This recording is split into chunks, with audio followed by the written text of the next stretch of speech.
Sisteron, en occitan provençal Sisteroun, selon la norme mistralienne, et Sisteron, selon la norme classique, est une commune française, située dans le département des Alpes de Haute-Provence, en région Provence-Alpes-Côte d'Azur.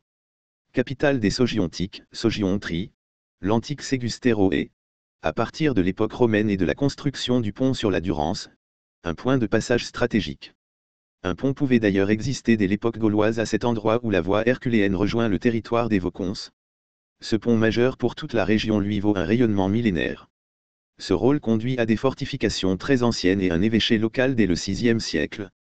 Du point de vue administratif, la communauté se voit attribuer une charte consulaire au XIIe siècle, transformée plus tard en viguerie et district après la Révolution et fut souvent une frontière. Preuve encore, les frères pontifes d'Hospitalier demandent et obtiennent leur rattachement aux Templiers. Avec la multiplication très récente des franchissements de la Durance, elle perd de son importance, et elle ne retrouve jamais son évêché après la Révolution. C'est actuellement une petite ville industrielle et touristique, usine pétrochimique et industrie gravitant autour des abattoirs. Sisteron se situe à 485 mètres d'altitude, sur les rives de la Durance, à 45 km de Fort-Calquier, à 133 km de Marseille, à 145 km de Grenoble, et à 180 km de Nice. La ville occupe une position privilégiée, proche du confluent du Buëch et de la Durance, à l'endroit où cette dernière franchit la Cluse de la Baume, sur un site facile à fortifier. Le site de Sisteron est un site-pont, le seul où un pont subsista de façon durable sur la Durance, de l'Antiquité au XIXe siècle. Surnommée la Porte de la Provence, elle confine au Dauphiné. Elle possède de nombreux monuments dont sa citadelle, face aux rochers de la Baume dont les strates sont presque verticales, une cathédrale du XIIe siècle, Notre-Dame des Pommiers, 5 tours, plusieurs chapelles et les vestiges d'anciens couvents. C'est une ville qui accueille de nombreux touristes attirés par son climat méditerranéen, avec une moyenne annuelle de 300 jours de soleil, son patrimoine riche et varié, son plan d'eau ou son aérodrome. La commune est dotée d'une gare ferroviaire, desservie par les TER de la relation Marseille-Briançon, ainsi que d'une gare routière. Traversée par la départementale 4085, route Napoléon, Sisteron est aussi desservie par la 51, tronçon Marseille-Gap, avec 2 gares de péage, à Sisteron Nord et à Sisteron Sud. Un tunnel, ouvert à la circulation en 1957, a été percé sous la butte portant la citadelle. Tout en facilitant la traversée de cette ville de passage, il a permis de préserver tout son cachet ancien. Aucune des 200 communes du département n'est en zone de risque sismique nul. Le canton de Sisteron est en zone 1B, sismicité faible, selon la classification déterministe de 1991, basée sur les séismes historiques, et en zone 4, risque moyen, selon la classification probabiliste C8, de 2011.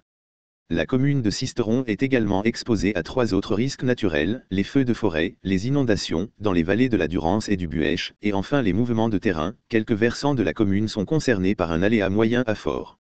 La commune de Sisteron est de plus exposée à plusieurs risques d'origine technologique, celui de transport de matières dangereuses, par rail, route et canalisation, essentiellement pour alimenter en matières premières les usines Céveso, Seuillot, appartenant aux sociétés Arkema à Saint-Auban, et Sanofi à Sisteron.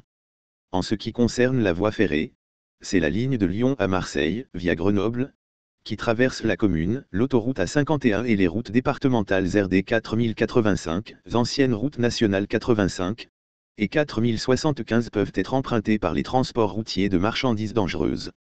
Enfin, 2 canalisations transportent des produits dangereux dans la commune. Le gazoduc qui alimente le département en gaz naturel traverse la commune du nord au sud. La canalisation Transalp sert au transport de l'éthylène venant de Fos-la-Vera.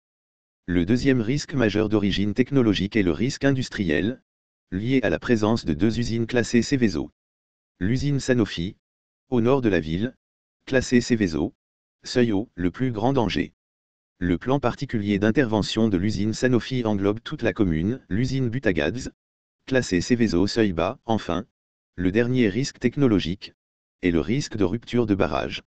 En cas de rupture du barrage de Serre-Ponçon, toute la vallée de la Durance serait menacée par l'onde de submersion.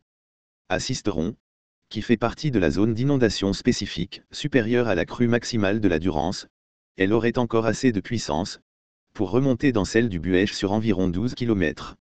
Le centre de Sisteron, situé à 60 km du barrage, serait atteint en 2h17, mais l'eau continuerait de monter pendant 2h10, après l'arrivée de l'onde de submersion. Retenue par la clue de Sisteron, la Durance monterait au maximum 53 mètres au-dessus de son cours normal, soit une altitude de 513 mètres ngf. Au nord de la Cluse, les quartiers de la Baume, des Coudoulets, Plan de la Baume, et les zones industrielles seraient recouverts de plusieurs dizaines de mètres d'eau. Au sud de la Baume, les hauteurs d'eau seraient moindres, atteignant les 486 mètres, soit plus de 20 mètres au-dessus du cours normal. Cela suffirait à toucher le lycée, la gare, et à recouvrir l'autoroute. Le plan de prévention des risques naturels prévisibles, PPR, de la commune a été prescrit en 2003 pour les risques d'inondation, de mouvements de terrain et de séisme, mais le dit crime n'existe toujours pas. La commune a été l'objet de plusieurs arrêtés de catastrophes naturelles, pour des glissements de terrain, pour des inondations et des coulées de boue, pour des sécheresses ayant entraîné des mouvements de terrain. Dans la liste qui suit, figurent les tremblements de terre fortement ressentis dans la commune. Ils dépassent une intensité macrosismique ressentie de 5 sur l'échelle MSK, dormeur réveillé, chute d'objets. Les intensités indiquées sont celles ressenties dans la commune. L'intensité peut être bien sûr plus forte à l'épicentre, le séisme du 31 décembre 1802, d'une intensité ressentie à Sisteron de 5,5, et dont l'épicentre était situé à Sisteron même, le séisme du 19 mai 1866, d'une intensité ressentie à Sisteron de 6, et dont l'épicentre était situé à la Motte du Caire, le séisme du 23 février 1887, avec une intensité ressentie de 5, et Bussana-Vecchia pour épicentre. Le séisme du 13 mars 1933, avec une intensité ressentie de 5, et un épicentre situé à Sisteron. Toponymie. Dans l'Antiquité, le nom de la ville est attesté sous la forme Segustron au IVe siècle, ou Segustronem, puis Civitas Segesteriorum, ensuite Segistorico en 739, on trouve encore la forme in comitatu. Sistoricens au début du 8e siècle. En provençal, occitan, on écrit Sisteroun. Charles Rostin considère que le toponyme est construit sur la racine seg, désignant une colline.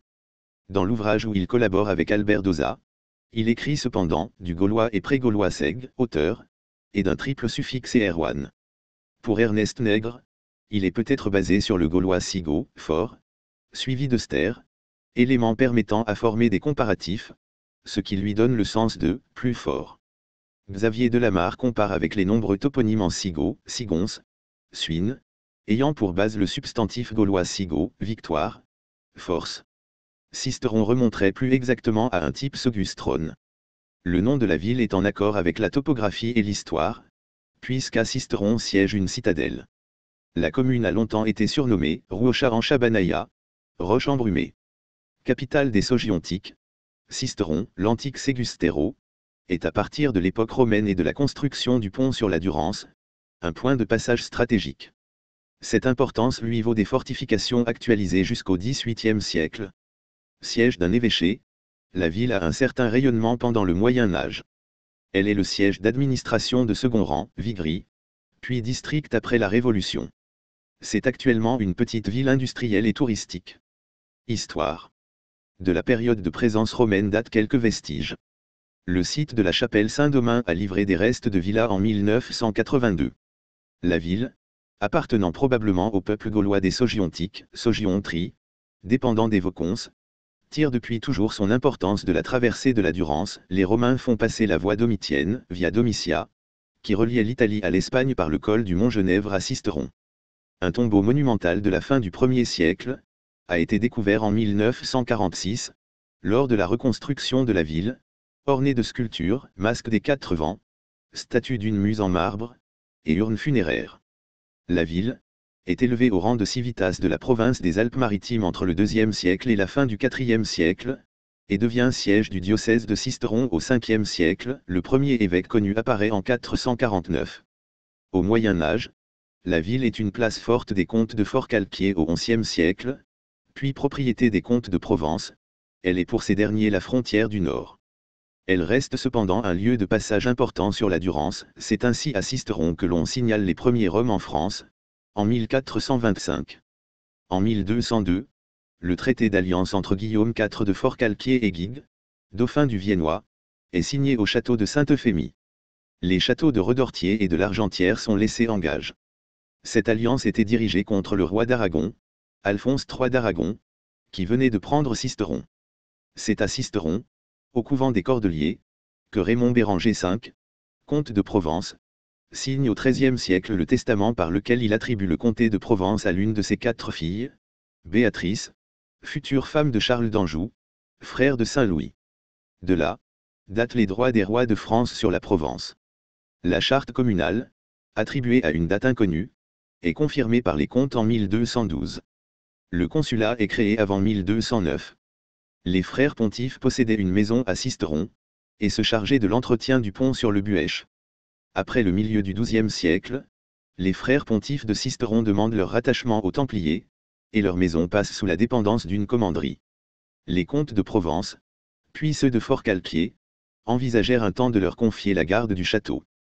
2 couvents d'ordre mendiants sont créés à Sisteron dans la première moitié du XIIIe siècle, un couvent de franciscains en 1238 et un couvent de dominicains, 1248. Cette double fondation est un élément montrant que Sisteron est dès cette époque un centre urbain complet.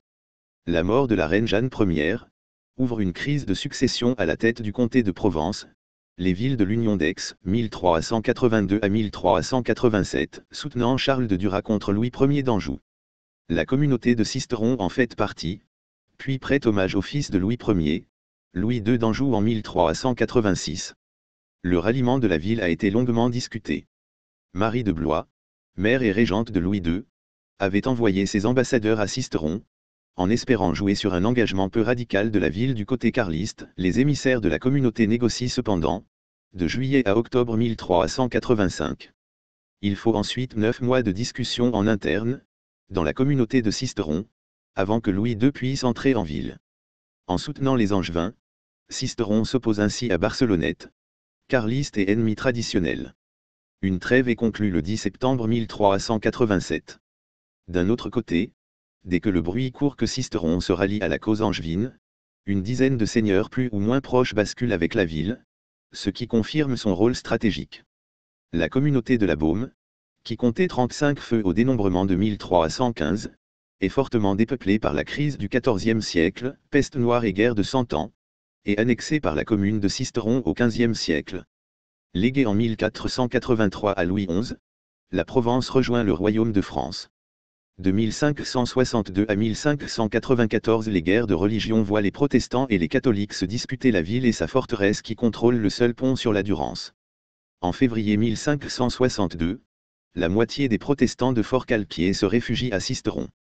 Après les premiers incidents qui voient les protestants saccager la cathédrale, briser son clocher et ses orgues, ainsi que les couvents des Cordeliers et des Dominicains, la ville est assiégée par les catholiques de Sommerive, lieutenant général du roi, en juin 1562. Elle est défendue par son père le comte de Tende, Paulon de Mauvent, Furmeyer et 5000 hommes. Les chefs protestants s'enfuient de nuit, et la ville est prise le 6 septembre, la garnison est massacrée et les protestants expulsés, ils se réfugient à Lyon. Après l'édit de pacification d'Amboise, mars 1563, ils sont reconduits sous escorte armée par le comte de Tende, gouverneur de Provence, et Paulon de Mauvent, capitaine protestant. En 1567, la ville est à nouveau assiégée et prise par les protestants. Les catholiques Carcé et Sommerive échouent à la reprendre, mais les protestants leur restituent cependant. De la même façon, au printemps 1585, les ligueurs tentent un coup de main contre la ville, sans succès. C'est alors que Jehan Sarrazin est chargé de renforcer la place, et construit la citadelle actuelle de 1589 à 1612. À l'été 1617, les habitants se soulèvent contre l'autorité royale. Dans un contexte difficile pour le pouvoir, régence de Marie de Médicis, les nouvelles taxes provoquent de nombreuses éruptions de violence dans la région contre les piquets installés pour les percevoir. À Sisteron, qui est alors la porte d'entrée en Provence pour de nombreux produits, parfois indispensables pour Marseille, la tentative d'un huissier de poser des barrières afin de taxer le passage de denrées, provoque un premier soulèvement. Un conseiller du roi, accompagné d'un adjoint, est envoyé pour imposer des règles de contrôle au commerce passant par Sisteron. Leur arrivée provoque un attroupement, la foule les suivant jusqu'à leur auberge. Les consuls de la ville leur demandent alors de quitter la ville, et leur refus entraîne la prise d'assaut de l'hôtellerie. Le conseiller est battu à mort par la foule, et son corps jeté sur un tas de fumier. La population prend les armes, et le gouverneur de la citadelle ne peut rien faire pour rétablir son autorité, tout comme le lieutenant de sénéchaussée. Le 28 juillet, ordre est donné à toutes les troupes de la province de converger vers la place forte. Les meneurs et les consuls prennent alors la fuite, ce qui met fin à l'insurrection. La répression est sans pitié, les deuxième et troisième consuls sont exécutés, le substitut banni, le capitaine du guet condamné aux galères à vie. Les rebelles issus du peuple sont tout aussi sévèrement punis, l'un des meneurs a le poing droit coupé, puis est brûlé vif, 5 autres sont roués, 21 rebelles sont pendus, un autre envoyé aux galères. La communauté est aussi touchée dans ses symboles, tous ses privilèges sont révoqués, l'hôtel de ville est rasé, une forte amende lui est imposée, etc. La réforme avait connu un certain succès à Sisteron, et malgré les guerres de religion, une communauté protestante s'était maintenue. Au XVIIe siècle, elle continue de célébrer le culte dans son temple, grâce à l'édit de Nantes, 1598. Mais les pressions de toutes sortes, venues du Parlement et de l'évêque, entraînèrent sa disparition, avant le début du règne personnel de Louis XIV, 1660. L'épidémie de peste de 1628 à 1630 touche Sisteron, apportée soit par un muletier transportant du chanvre, soit par le régiment de Picardie. La fosse contenant des corps passés à la chaux, découverte en 1938 au pont du Gournat, doit dater de cette épidémie. Sur l'ordre de Richelieu, le prince Jean-Casimir de Pologne est accusé de complot contre la France et est enfermé en 1639, dans le donjon de la citadelle. C'est le début de la carrière de prison politique de la citadelle. En 1720, pour empêcher l'extension de la peste de Marseille, un cordon sanitaire est établi sur le Jabron. Des barrières gardées par des soldats du régiment de Poitou sont placées sur les ponts du Jabron et du Gournat. Un corps de garde destiné au logement des soldats a été construit à proximité de Notre-Dame du Signavou. La ville est le siège d'une viguerie jusqu'à la Révolution, un bureau de la poste royale y est aussi installé à la fin de l'Ancien Régime. Un important moulin à papier est construit en 1638, sur le Jabron, modernisé plusieurs fois. Il est doté d'une haute cheminée de briques au XIXe siècle et fonctionne jusqu'après la Seconde Guerre mondiale. À la fin du XVIIIe siècle, Pierre-Claude Nicolas construit ce qui aurait pu être un important établissement industriel, la papeterie de Servoul. Le bâtiment fait 120 mètres de long sur 30 de large, et bénéficie des techniques les plus en pointe. Mais, ouvert en 1788, il fait faillite et ferme ses portes en 1802. Peu avant la Révolution française, l'agitation monte. Outre les problèmes fiscaux présents depuis plusieurs années, la récolte de 1788 avait été mauvaise et l'hiver 1788 à 89 très froid. L'élection des États généraux de 1789 avait été préparée par celle des États de Provence de 1788 et de janvier 1789, ce qui avait contribué à faire ressortir les oppositions politiques de classe et à provoquer une certaine agitation. C'est au moment de la rédaction des cahiers de doléances, fin mars, qu'une vague insurrectionnelle secoue la Provence. La première émeute se produit à Manosque le 14 mars, causée par la cherté des grains, l'évêque de Sisteron, de Suffren, et de passage dans la ville. Soupçonné d'accorder sa protection à un accapareur, il est attaqué par un groupe de paysans à coups de boules de neige, mais aussi de pierres et de mottes de terre. La nouvelle de la prise de la Bastille est accueillie favorablement, cet événement annonçant la fin de l'arbitraire royal, et peut-être, des changements plus profonds dans l'organisation de la France. Immédiatement après l'arrivée de la nouvelle, un grand phénomène de peur collective s'empare de la France, par peur du complot des aristocrates désirant recouvrer leurs privilèges. Des rumeurs de troupes en armes dévastant tout sur son passage se propagent à grande vitesse, provoquant des prises d'armes, l'organisation de milices et des violences anti-nobiliaires. Cette grande peur, venant de Tallard et appartenant au courant de la peur du Mâconnais, atteint Sisteron et sa région le 30 juillet 1789, avant de se propager vers Digne. L'évêché est supprimé en 1790. La création d'une société patriotique est proposée en avril 1791, puis rapidement dissoute sur l'intervention des réactionnaires, 22 mai, avant d'être recréée une année plus tard. Des émeutes sont provoquées par les royalistes le 17 mai 1792. Cependant, Une part importante de la population soutient la Révolution. Il y avait 137 adhérents à la Société révolutionnaire en 1793, affiliés au Club des Jacobins de Paris le 10 octobre 1794, et un cercle d'opposition, Deus Probidebit. Environ 40% de la population masculine fréquente la Société populaire. En 1792 à 1793, la section de Sisteron est contrôlée par les fédéralistes. En relation avec la section de Marseille, elle diffuse les idées des Girondins, jusqu'à leur proscription le 31 mai 1793, et l'écrasement de l'insurrection fédéraliste en juillet. Le 5 Frimaire en 3, la Société patriotique est épurée par le représentant en mission Gauthier. De 1790 à 1800, la ville est le siège du district de Sisteron. Le coup d'État du 2 décembre 1851 commis par Louis-Napoléon Bonaparte contre la Deuxième République provoque un soulèvement armé dans les Basses-Alpes, en défense de la Constitution. Après l'échec de l'insurrection, une sévère répression poursuit ceux qui se sont levés pour défendre la République. 42 habitants de Sisteron sont traduits devant la commission mixte, la majorité étant condamnée à la déportation en Algérie. En 1884, la commune est touchée par une épidémie de choléra. Elle cause 18 morts du 23 août au 5 septembre. La citadelle est déclassée en 1889. En juillet 1919, c'est à Sisteron que l'appel à l'action collective des accidentés et mutilés du travail est lancé, appel qui aboutit un an plus tard à la création de la Fédération nationale des mutilés et invalides du travail. Pendant la Seconde Guerre mondiale, 22 juifs sont arrêtés à Sisteron avant d'être déportés. Le 15 août 1944, premier jour du débarquement de Provence, les B-26 maraudés français, et des forteresses volantes américaines du 42e Bomberwing, tentent de couper le pont ferroviaire et les ponts routiers qui enjambent le Buech et la Durance. La météo n'est pas très favorable. Les accès sont atteints, mais les ponts ne sont pas détruits. Le wing de l'US Air Force, forcé à une manœuvre d'évitement après son premier passage, se libère des bombes non larguées et plusieurs tombent sur la ville. Le 17 août, une formation de B-26 français revient sur les lieux et réussit cette fois à détruire les objectifs. Le résultat de ces bombardements alliés, une grande partie de la ville fut détruite et la citadelle gravement endommagée, 100 morts, 30 disparus, et 200 blessés. La ville est libérée 2 jours plus tard par la task force du général Butler, 36e division d'infanterie, US, venant de Riez. Le 143e R1 US, qui a lui remonté la vallée de la Durance, rejoint Butler à Sisteron.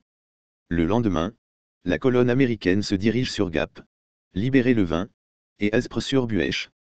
La réorganisation et la modernisation de l'agriculture au lendemain de la Seconde Guerre mondiale entraînent la fin de modes d'approvisionnement séculaire pour la ville de Sisteron. Le vin était produit en partie dans la commune, avec 392 hectares, essentiellement complantés en allées où la vigne n'occupait que le tiers ou le quart du sol. Le vignoble alimentant Sisteron s'étendait notamment sur la montagne de la Baume, et se prolongeait sur la commune voisine d'Entrepierre, 67 hectares plantés, où la plus grande partie des vignes appartenaient à des Sisteronnais qui s'approvisionnaient ainsi directement. Les communes proches, Pépin et Aubignosc avaient également un vignoble destiné à fournir le marché sisteronnais. Ces vignobles disparaissent dans les années 1950 et 1960, victimes de la concurrence des vins du Languedoc, de Basse-Provence, et de la réorganisation des modes d'exploitation agricole.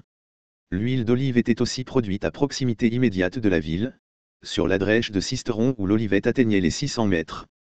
Les superficies plantées progressent au XIXe siècle, passant de 27 à 45 hectares et 7500 arbres, de 1820 à 1913. Contrairement à la vigne, l'olivier régresse peu, sa culture régresse de 1950 à 1990, mais les pieds sont le plus souvent conservés. Ainsi, en 2005, on compte encore 73 hectares avec 3066 arbres. Mais Sisteron n'est plus le destinataire privilégié de la production des communes voisines, Aubignosc, Pépin, Entrepierre. En 1962, un hameau de forestage est construit pour héberger les réfugiés harkis qui sont employés par l'administration des eaux et forêts.